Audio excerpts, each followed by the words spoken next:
नजर को आसते से मौसा ना हूँ बाया मुंडा बयस 85 रु ऊर्ध्व पारालिस आक्रांत हो शଯ୍याशायी हेले कौन सरकारी सहायता आज पर्यंत मिलना बोली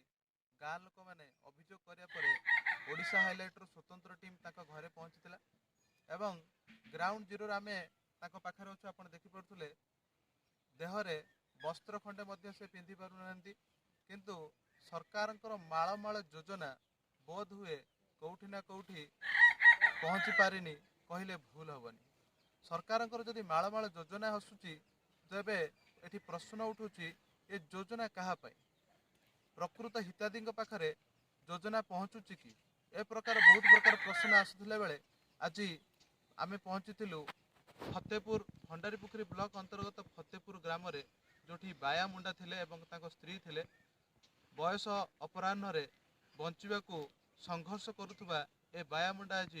जे निस्सहाय हो पड़ी कहले भूल हेनी। बयसर अपराह्न से ना भल से खाई पारुचंती ना ठीक से शोई पारुचंती मुंड गुंजा खंडे घर खंडे नहीं तथापि चलते आम सीधा सड़क बाया मुंडा सहित पचारि बुझा से अपराह्न बयस कौन कहे जीवन जीवार सहारा आज कौटि ना कौटि भांगी पड़ी कहले भूल हेनी। चलते सीधा सड़क आम बाया मुंडा पाखु पचारि बुझा आपण ना आपण ना कौन केते बयस है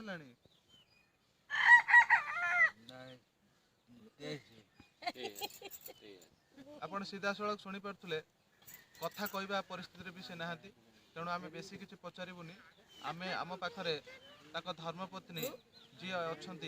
पाखर चलते सीधा सड़क पचारि बुझा से कौन कहे आपण ना आज्ञा आपण जो बायांग मौसम विषय कौन कहे सरकार योजना आपको कौन मिली घर घर नहीं केमी कौन चलुंट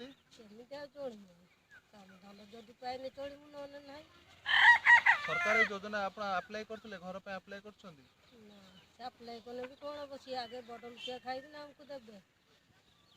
आम माध्यम कौन कहे सरकार को